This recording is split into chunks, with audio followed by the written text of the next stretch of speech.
하나님의 말씀을 아는 인생과 또 하나님의 말씀을 모르는 인생은 조화와 생화와 같은 인생과도 같습니다. 말씀을 알면 우리의 삶에 하나님의 생명이 흘러넘치지만은 하나님의 말씀을 모를 때 우리는 꽃 같지만 꽃이 아닌 조화와 같은 그런 인생을 이제 살 수밖에 없는 것이죠. 말씀이 없으니까 생명이 없고요. 모양은 있는데 향기가 없습니다. 이제 그 이유는 말씀이 없기 때문에 그런 것이죠. 말씀이 임하면은 우리의 삶이 연약하고 부족하고 보잘것없는 것처럼 보여도 우리 안에 생명이 있고 그 생명으로 인해 열매를 맺게 되고 생명이 있으니까 거기에는 아름다운 향기가 이제 있게 되는 것입니다. 오늘 말씀을 통해서 우리는 그래서 말씀을 알고 하나님을 아는 인생, 그 인생의 고백이 얼마나 아름다운가라고 하는 것을 이제 우리가 살펴볼 수가 있는 것인데요. 오늘 시편 19편 1절에 하늘이 하나님의 영광을 선포한다 그랬습니다. 궁창이 그의 손으로 하신 일을 나타내는도다. 오늘 여기 시편 19편 1절에서 이 다윗이 고백하는 이 고백을 이렇게 묵상하다 보면은 우리 하나님을 경험하고 그 하나님을 경험한 사람이 보는 그 세상이 얼마나 아름다운지, 세상 삼남한상이 모두 하나님을 찬양하고 있고 그 삼남한상 속에서 하나님 살아계심을 경험하고 있는 한 믿음의 사람의 참 아름다운 그 인생의 신앙의 고백을 우리가 살펴볼 수 있는 것이죠. 전에 양광교회에서 우리 중고등부 학생들을 가르칠 때 그때 제자 훈련을 마쳤을 때 한 고등학교 이제 자매 아이가요. 예일고등학교 다녔던 아이인데 그 아이가 했던 그 말을 잊을 수가 없어요. 가끔 이제 생각이 나는 우리 그 학생의 고백이 있습니다. 그게 뭐냐면 하나님을 알고 구원을 경험하고 나니까 세상에 꽃 한 송이도 그냥 보이지 않더라라는 겁니다. 전에는 풀 한 포기, 꽃 한 송이 그냥 지나쳤는데 하나님을 알고 구원을 알고 그리고 그 하나님의 그 섭리와 손길을 경험하고 나니까요. 그 학생의 입술에서도 고백되어졌던 게 뭐냐면 이 풀 한 포기 그리고 이 꽃 한 송이 이 모든 것이 다 하나님을 찬양하고 있더라고. 이렇게 전사님 풀 한 포기가 하나님을 찬양하고 있어요 라고 하는 그 참 고백이 아직도 귀에 이제 생생합니다. 오늘 다윗의 고백이 바로 그런 거거든요. 날은 날에게 말하고 밤은 밤에게 지식을 전한다 그랬습니다. 언어도 없습니다. 말씀도 없습니다. 들리는 소리도 없습니다. 그러나 그의 소리가 온 땅에 통한다. 이제 이렇게 이제 말하고 있거든요. 이 다윗이 이 세상 하나님 창조하신 이 우주 만물을 보면서 그 속에서 그 우주의 모든 그 해와 달과 별과 또 식물과 꽃 한 송이를 통해서 그들이 하나님을 찬양하고 또 그 하나님 만드신 우주 만물을 통해서 지금 역사하시는 그 하나님의 그 오묘하신 섭리를 이 다윗이 이제 고백하고 있는 이 내용을 보게 될 때 이 다윗의 고백에서 그가 얼마나 하나님을 경험하고 있는가, 하나님의 은혜를 그의 가슴속 깊이 뼛속 깊숙이 그렇게 하나님을 찬양하고 있는가라고 하는 것을 이제 우리가 볼 수 있는 이제 대목이거든요. 우리가 중세 시대를 가리켜서 이제 암흑의 시대다라고 이렇게 이제 말하죠. 왜 중세 시대가 암흑의 시대가 된 것입니까? 그 이유 중에 하나, 가장 중요한 이유는 중세 시대에 복음이 사라지면서 이제 중세 시대에 암흑기가 이제 시작되게 이제 됐던 거죠. 중세 시대에 이제 복음이 사라지니까 중세 시대에 세 가지가 이제 사라졌어요. 그 첫 번째는 모든 게 이제 인간의 힘으로 해야 되는 인간의 노력과 인간의 의가 이제 앞에 서게 되면서 하나님의 은혜를 잊어버리게 된 거죠. 그 아주 인간의 의의 극치를 달렸던 그것이 바로 이제 면죄부가 아니겠습니까? 헌금 바구니에 동전 하나가 딱 떨어질 때 그때 연옥에 있던 영혼이 이제 천국으로 옮겨진다. 다시 말하면 그 인간의 이 노력이 결국에는 우리의 구원까지도 좌우한다라고 하는 이러한 이 중세 시대의 이 한 가지 이 그들이 내세웠던 주장 하나만 봐더라도 중세 시대에 하나님의 은혜가 어느 정도까지 사라졌는가? 은혜를 잃어버린 그 땅은 결국 암흑기가 찾아올 수밖에 없었다라고 하는 것입니다.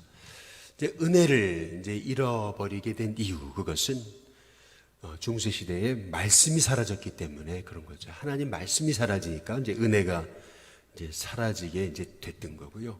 말씀이 사라지니까 결국에는 믿음도 사라지는 그러한 암흑기가 펼쳐지고 말았다라고 하는 이제 것입니다.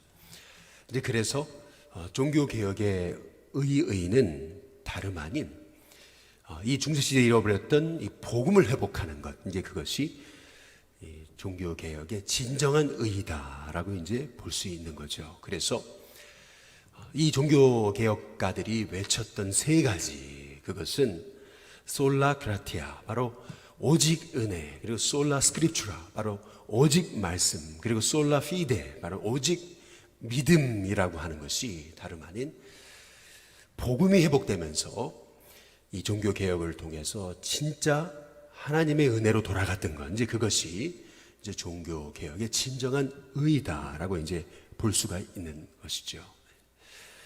오늘 그래서 우리가 시편의 이 19편의 말씀을 통해서 우리는 하나님의 은혜를 회복한다는 것, 그것이 얼마나 소중한 것인지, 이 다윗이 그 입술을 통해서 하늘이 하나님의 영광을 선포하고 있고 궁창이 그의 손으로 하시는 일을 나타내고 있다.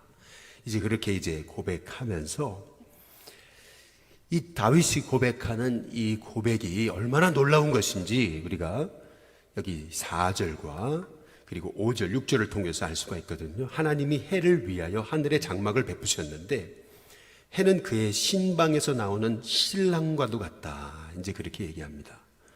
신방에서 나오는 신랑이 얼마나 발걸음이 가벼울까요? 얼마나 기쁠까요? 그래서 그 길을 달리기를 기뻐하는 장사 같다. 이제 이렇게 얘기합니다. 그런데 그 달리기가 하늘 이 끝에서 나와서 하늘 저 끝까지 운행한다. 그의 열기에서 피할 자가 없다. 이제 이렇게 이제 말하고 있는 것을 볼 수 있거든요. 굉장히 너무나 놀라운 그러한 입술의 마음의 고백이고 우주 만물을 통해서 하나님이 하시고 계신 일을 너무나 아름다운 그러한 입술의 고백으로 이 다윗이 고백하고 있는 것을 이제 볼 수가 있거든요.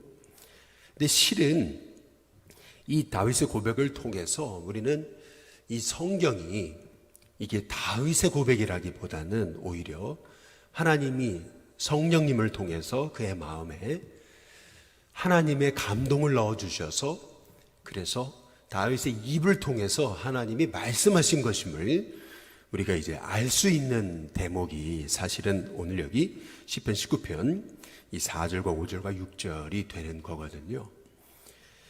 이 말씀을 통해서 이제 우리가 볼 수 있는 것은 이제 그것입니다. 해가 그의 신방에서 나오는 신랑과도 같은데 그 길을 달리기를 기뻐하는 장사 같다. 하늘이 이 끝에서 나와서 하늘 저 끝까지 운행한다. 이제 이렇게 이제 말씀하고 이제 계시는 대목을 통해서 이제 우리가 알 수 있는 것은 20세기의 과학자 린드블러드라고 하는 사람은 태양의 공전 그리고 이 태양의 공전의 속도에 관해서 이제 발견하거든요. 그래서 20세기가 돼서 드디어 태양의 공전에 관한 그 비밀을 밝혀내고 그것을 과학 논문에 이제 기재하는 것을 이제 볼 수가 있어요. 20세기에 들어서 인간의 과학은 태양의 공전 그리고 공전의 속도에 대해서 이제 발견하게 됐던 것인데 실은 하나님은 다윗의 입을 통해서 벌써 3000년 전에 이 태양의 공전에 관해서 그 공전의 속도가 얼마나 빠른지 이제 그것에 대해서 이 다윗의 입술을 통해서 이미 하나님은 말씀해 놓으셨다라고 하는 것을 우리가 보게 될 때 성경이, 모든 성경은 하나님의 감동, 하나님의 생기로 된 것으로 교훈과 책망과 바르게 함과 의로 교육하기에 아주 유익하다라고 하는 것을 우리가 이 말씀을 통해서 알 수가 있는 거죠. 그래서 하나님의 말씀이 들려질 때 하나님의 사람으로 우리가 온전하게 되고, 또한 그 말씀이 들려지게 될 때 선한 일을 행할 능력을 갖추게 된다는 이 디모데 후서의 3장의 이 고백이, 이것이 얼마나 놀라운 그러한 인생의 고백인가라고 하는 것을 이제 알 수가 있는 거죠. 그래서 오늘 시편 19편 7절에 이제 이렇게 얘기하는 겁니다. 여호와의 율법이 완전해서 영혼을 소성시킨다. 다시 살려내는데요. 여호와의 증거는 확실해서 우둔한 자를 지혜롭게 한다. 이제 이렇게 말합니다. 아무리 어리석고 우둔한 자라 할지라도 하나님 말씀이 그의 마음에 새겨지기 시작할 때 세상이 놀랄 정도로 그런 엄청난 지혜를 얻게 된다. 이제 이렇게 이제 말하고 있거든요. 이 지혜는 사실은 무엇입니까? 지혜는 지식과 조금 다르죠. 지식은 공부해서 아는 거지만은, 그러나 지혜는, 이것은 공부한다고 되는 게 아니죠. 이 지혜라는 것은 하나님이 위로부터 우리에게 주셔야 이제 되는 것이거든요. 그래서 지혜라고 하는 것은 결국 핵심을 보는 능력인데요. 똑같은 일을 하고 있어요. 똑같은 사역을 하고 또 똑같은 그런 업무를 보고 있습니다. 그런데 어떤 사람은 핵심을 봐요. 근데 어떤 분은 핵심을 못 보는 거죠. 주변 변두리에서 맴 돌고 많은 그 이유 중에 하나는 결국에는 지혜가 부족하다라고 이제 보는 것이죠. 그렇다고 본다면 하나님의 말씀은 이렇게 우리로 하여금 주변을 맴도는 그런 인생이 아닌 핵심을 붙잡는 그런 인생이 되게 한다라고 하는 의미에서 이 말씀이 얼마나 놀라운 능력과 힘인 것인가. 하나님의 그 생기로 지어진 하나님의 말씀이기 때문에 이 말씀이 우리 안에 통하기 시작할 때 그 말씀에 붙잡힌 사람은 하나님의 오늘 약속의 말씀처럼 참 핵심을 보는 그런 지혜가 임하게 된다라고 하는 그러한 얘기인데요. 8절에도 보시면 여호와의 교훈은 정직하여 마음을 기쁘게 한다. 이제 이렇게 이제 말하고 있어요.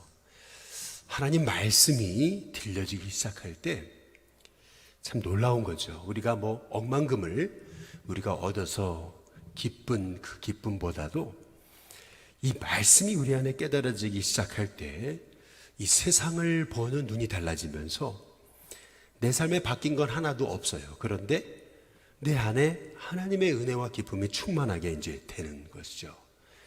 그러면서 세상을 살아가는 것이 얼마나 보람차고 힘이 있는지요.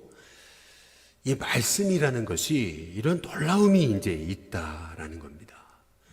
어디에서 우리가 세상에 이제 세상에서 진정한 기쁨을 우리가 찾을 수가 이제 있겠느냐라고 하는 것입니다. 뭐 아무리 에버랜드에 가서 뭐 소위 뭐 그렇게 아주 그냥 대단한 그런 기구를 타고 그렇게 해서 짜릿함을 느낀다고 해서 그가 진정 그 인생에 하나님 베풀어 주신 인생의 기쁨을 어떻게 그가 느낄 수가 있겠느냐는 거죠. 인위적인 기쁨, 그것이 아닌 내 안에서 샘솟듯 흘러넘치는 그 기쁨, 그 기쁨이 이 말씀을 통해서 우리에게 이제 부어진다라고 하는 말씀인데요. 그래서 여호와의 계명은 순결해서 눈을 밝게 한다. 이제 이렇게 이제 말씀하고 있습니다. 눈을 밝게 하기 때문에 그 인생을 통해서 하나님이 이 땅의 어두움을 밝히는 그런 빛의 사명을 이제 감당하게 이제 되는 것이죠. 그래서 말씀을 깨달은 링컨이 그 미국 사회에 그 만연했던 그 노예의 제도에 대해서 정면으로 이건 아닙니다 라고 선포할 수 있었던 거고요. 영국 사회에 그렇게 만연했던 그 노예 제도에 대해서 말씀이 들어가게 될 때에 윌리엄 밀버포스를 통해서 그 땅에 진정한 하나님의 공의가 선포되게 했던 것을 우리가 보게 된다면은 이 말씀의 능력, 말씀의 축복, 이것을 고백하고 있는 이 다윗의 고백이 이것이 얼마나 놀라운 고백인가라고 하는 것을 알 수가 있습니다. 그래서 여호와를 경외하는 도는 정결해서 영원까지 이른다. 세상의 모든 법과 진리는 영원할 수 없지만 그러나 하나님의 말씀은 변치 않는 영원하신 하나님의 말씀임을 말하고 있습니다. 여호와의 법도 진실하여 다 의로우다, 의롭다. 그래서 우리가 금곧 많은 순금보다 더 사모할 것이고 꿀과 송이꿀보다 이것을 더 달게 여기고 우리가 기뻐해야 된다라고 하는 것을 우리가 살펴볼 수 있는 것이죠. 그래서 다윗은 이런 고백을 합니다. 주의 종이 이것으로 경고를 받기도 하고 또 이것을 지킴으로 상이 큽니다. 이렇게 말씀하고 계시거든요. 잠언 16장 20절에 보면은 이렇게 고백합니다. 삼가 말씀에 주의하는 자는 그랬습니다. 좋은 것을 얻나니 여호와를 의지하는 자는 복이 있다. 삼가 말씀에 주의하는 자는 아주 좋은 것을 얻는다. 말씀이 늘 자기의 삶에 들려지니까 그러니까 그 말씀이 나로 잘못 가지 않게 하고 나를 책망하시는 그 말씀을 통해서 내 삶이 교훈과 바르게 함과 의로 교육되어지는 그러한 은혜를 얻게 된다라고 하는 것이죠. 그래서 12절에 자기 허물을 능히 깨달을 자 누굴까 그렇게 말하는 것을 통해서 볼 때 말씀을 통해서 늘 다윗이 이렇게 죄 가운데 빠지지 않기 위해서 이 말씀이 끊임없이 자기를 교훈하고 자기를 책망하시고 자기로 하여금 곁길로 나가지 않게 했던 그러한 고백을 우리가 살펴볼 수가 있는 것이거든요. 100년 안에 성경이 프랑스 안에서 사라질 것이다 라고 얘기했던 그 볼테르는요, 오히려 그가 마지막 죽으면서 내가 태어나지 말았으면 좋았을 것을 하고 하면서 그는 인생을 마감하죠. 그리고 바로 그의 집이 프랑스 성경공회가 됐다라는 얘기는 그 유명한 얘기가 아니겠습니까? 반면에 한 책의 사람이다라고 불리었던 호모 우시우스 리브리라고 불리었던 이 존 웨슬리는 그 말씀에 붙잡혀 가지고 그의 인생 마지막에 내 평생에 하나님 주신 복이 있다면 그것은 하나님이 나와 함께 하신 것입니다 라고 고백했던 것과 같이 이 말씀을 아는 인생, 말씀을 모르는 인생, 이것은 완전 차원이 다른 인생을 살게 된다라고 하는 것을 우리가 깨닫게 되는 것입니다. 그 이유 중에 하나, 그것은 뭐냐면은 오늘 19편 14절에 이 고백에서 말씀을 아는 인생이 얼마나 초점 있는 인생을 살게 되는가라고 하는 것을 이 고백을 통해서 알 수 있는 것인데요. 우리 다 함께 한번 같이 읽어보겠습니다. 같이 있습니다. 시작. 나의 반석이시오 나의 구속자이신 여호와여, 내 입의 말과 마음의 묵상이 주님 앞에 연락되기를 원하나이다. 이게 참 멋진, 너무나 놀라운 고백입니다. 내 입의 말과 마음의 묵상이 주님 앞에 연락되길 원합니다. 내 입의 말과 마음의 묵상, 늘 내 입의 말과 마음의 묵상이 늘 하나님 말씀 앞에 서서 늘 그 말씀을 되뇌이고 되새기고 하면서 그 말씀을 곱씹고 꼭 소가 되새김질을 하듯이 그렇게 하나님 말씀을 계속 자기 안에 곱씹으면서 그의 인생이 그 오묘하신 그 창조주 하나님의 그 놀라우신 지혜와 그 능력과 그 은혜와 경륜을 이제 우리가 알게 되고 고백하게 되고 닮아가게 된다라고 하는 것을 우리가 보게 될 때, 이 말씀을 아는 자, 이 말씀을 아는 인생이 얼마나 복되고 얼마나 그 하나님의 은혜 가운데 거하게 되는가라고 하는 것을 이 다윗의 이 시편, 이 19편의 마지막 고백을 통해서 이제 우리가 살펴보게 이제 되는 것이거든요. 너세니얼 호톤이라고 하는 분의, 여러분 잘 아시는 이제 큰바위 얼굴이라는 그런 아주 단편 소설이 있지 않습니까? 어네스트라고 하는 이제 아이가 네 얘기를 듣죠. 저기 저 보여지는 저 그 큰 바위, 저 얼굴, 멀리서 바라보면 이제 사람의 얼굴과도 같은 저 큰 바위 얼굴, 저 얼굴처럼 언젠가 이 마을에 참 그런 참 신실한 사람이 이제 일어날 거다. 이제 이런 얘기를 듣고 이제 자랐죠. 이제 결국 이제 어느 때에 한 그 장군이 나타납니다. 저 사람이 정말 큰 바위 얼굴일까? 네, 그 이내 이제 사람들이 이제 실망하고 이제 말죠. 또 다른 사람이 나타납니다. 저 사람이 큰 바위 얼굴일까? 네, 실망하죠. 또 시인이 나타났습니다. 아니었습니다. 실망하고 말죠. 이제 이제 그 사람의 시를 읽고 있던 이 어네스트의 모습을 보고 이제 외칩니다. 바로 저 사람이 큰 바위 얼굴이었네. 너무나 닮았다라고 얘기하죠. 마찬가지로 어네스트는 이 큰 바위 얼굴을 바라보다가 결국 그 큰 바위 얼굴을 닮게 됐다라는 그러한 이제 얘기 아니겠습니까? 결국 우리가 무엇을 바라보는가, 우리가 늘 무엇을 생각하는가, 우리의 마음에, 우리 입술에 우리가 어떤 묵상을 갖고 있는가에 따라서 결국 우리의 인생은 그것을 닮아가고 그 모습대로 우리가 변화되는 것. 이제 그것은 너무나 이제 참 중요한 이 청교도 작가였던 이 나다나엘 호돈이라고 하는 이 사람이 큰바위 얼굴을 통해서 얘기하고 있는 것 아니겠어요? 마찬가지로 우리의 삶에 하나님의 말씀이 내 안에 부어지고 그 말씀이 깨달아져서 늘 그 말씀으로 우리가 살아가고 우리의 입의 말, 마음의 묵상이 이 말씀이 되어지고 우리의 삶 속에 이 말씀이 내 안에 살아 역사하고 이 말씀이 나를 지배하고 내 생각과 내 무의식까지 이 말씀이 나를 통제하기 시작한다면 내 인생이 얼마나 하나님 복된 인생이 되게 되겠는가라고 하는 것을 오늘 이 시편의 고백을 통해서 이제 알 수가 있습니다.